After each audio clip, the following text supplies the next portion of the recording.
Okay, if you look up the definition of six-pointer, then you will see in the dictionary Sheffield Wednesday against Rotherham this weekend. Good evening, Andrew. Let's preview it. How are you? Well, how do you think I am? Since we last spoke, we've had two matches, no goals, no points, and we stayed bottom of the league with 3 points. How do you think I'm feeling? Elated? We'll come on. We'll come on to that. I mean, okay. Well, let's go to it. Get into it straight away. Have you seen any improvement?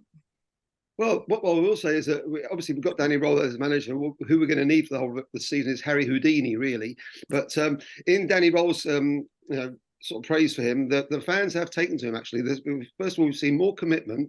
Players seem to be playing more confidently with him. We've started off the matches very well, and there's passion there as well. So I can say, compared to what we saw with previously with Cisco, this is far more positive, and hopefully it's going to rub off on the players. But you've still got to deliver the goods. It's early days, and we did have two away matches to contend with there, though we did think we'd get points to them. But I must admit, in both games, the way the games both started, we all fans watching the games thought we had every chance of winning them. And in the end, we ended up losing them purely because of not being able to score goals. Yeah, we'll come on to the Plymouth game in a minute. It was like you said, started really, really well. The Watford game was a strange one, wasn't it? Because it kind of turned, I suppose, with the disallowed goal. Penalty. What was your view? Disallowed penalty. Disallowed penalty. Sorry, what was your view on that? Well, everyone was saying that it was a penalty. Now, how can a linesman overturn the decision? Obviously, the fans were up in arms, weren't very happy with that whatsoever.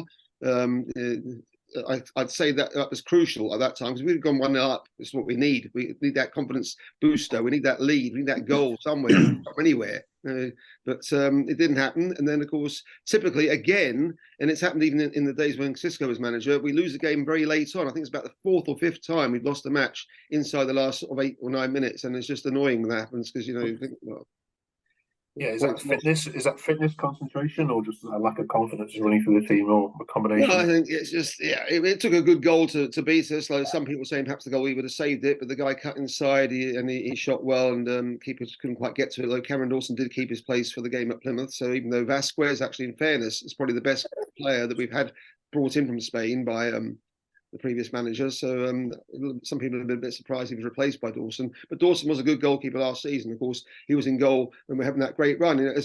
What a contrast. Last season, we went 23 matches unbeaten, 23 matches. And this season so far, 15 matches, not a single win. Yeah. What a contrast. And I suppose it's more difficult to watch when you go to Plymouth because although they're not pulling up many trees, they're of course in a much more comfortable position. And of course, your old arch enemy from last season as well. At Home Park, from listening to the commentary, it sounded like Wednesday were on top. Well, again, we started very well. Yeah, of course, we started very well. You look at the actual facts there of the matches. We had even at Watford, we don't think with the away team, we're bottom of the league. At Watford, they had 12 shots, we had 10 shots, and they had 3 on target, we had 2 on target, so nothing in it. And at Plymouth, we both had 13 shots each. And they had 6 on target. We only had 2 on target, but obviously 3 of those went in the back of the net for them. But we had 7 corners to their 1 corner. So we went down there and gave them a good go. We were attacking, but just couldn't score. Where are the goals coming from? This is the question at the moment. The game this weekend then is absolutely crucial.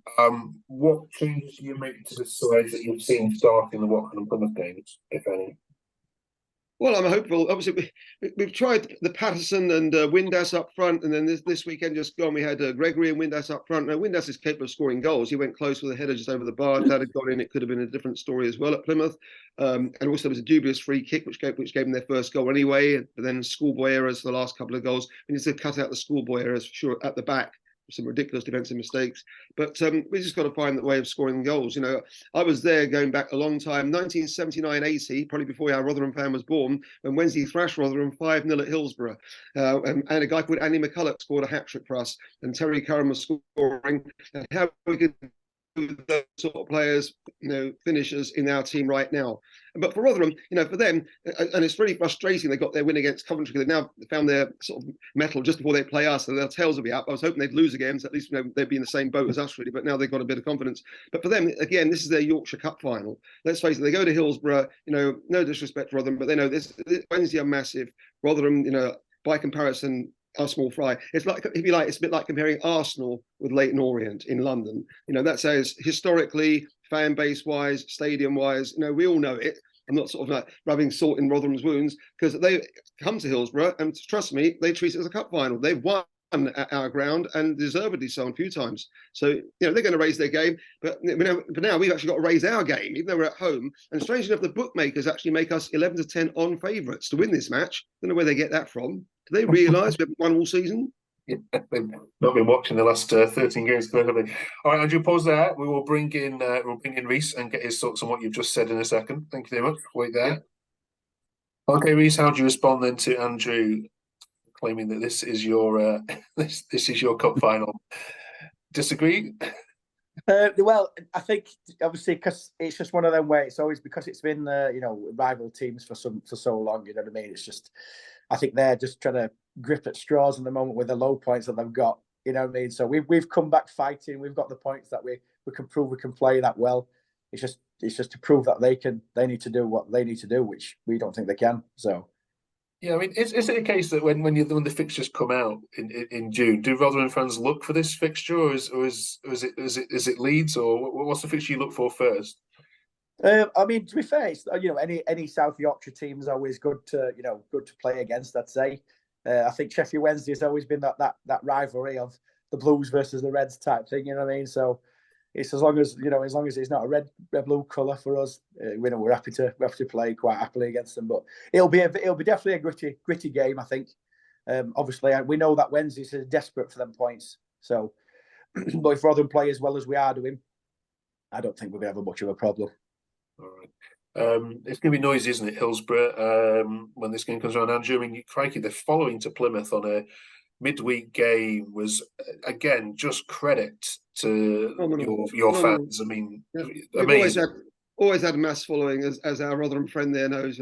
I've been there enough times, and Wednesday are massive. That's why I was comparing us with Arsenal earlier on. Obviously, football, I grew up as a kid, it was a sport, not a business. It's changed a lot the last 25, 30 years since we played Arsenal in both those cup finals. But Wednesday's following and status remains massive. And we're just a sleeping giant waiting to get back to where we should be. And we twice went so close to doing that back in 2016 and 2017, just missing out each time.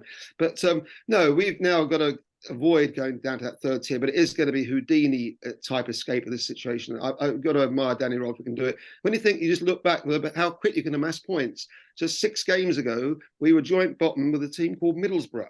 We both had 2 points each, and then we drew 1-1 at Hillsborough. Good game, which could have gone either way, but we almost beat them there. And since then, they've won 6 on the spin.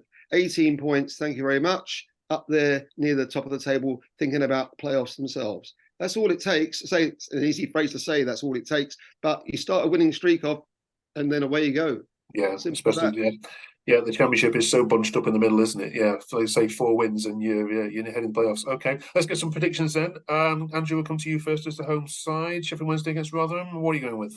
Well, I've got to have head over heart here, but I've got a feeling that we surely we're going to find a win somewhere. And I'm sorry, mate, but this is it. If we don't win this week, trust me, Mark, next week I won't be predicting us to win, and from there onwards, I won't ever predict us to win until we do win. So I'll be predicting draws. I won't predict any loss. I don't predict us to lose anywhere. I'll draw every time if we don't win this time. So this time I'm going to go for the win, and I'm going to say we're going to win 2-0. 2-0 to Sheffield Wednesday. Get in there. All right. Reece, fighting talk. Let's see what you think. Yeah, indeed. I think, to be fair, I think Wednesday will get a goal in, but I think he'll end up as 2-1. I think Rotherham, like I said, they're on the track now. They've got the feet. They've found where they need to go now. They've got that. We've run a really good team. So yeah, unfortunately, we'll have to rock up to the outdated stadium to watch them play. Unfortunately, but we'll definitely get a win there. All right. Well, I'd say enjoy the game, but these sort of games are never enjoyable, are they, for any side? Anyway, thank you for coming and sharing your views. We'll catch up with you both next week. Hope it's not a 0-0. At least one of you comes out smiling. We need a goal. Anywhere. All right. Enjoy, folks. Thank you very much. Catch up with you next week. Cheers. Right.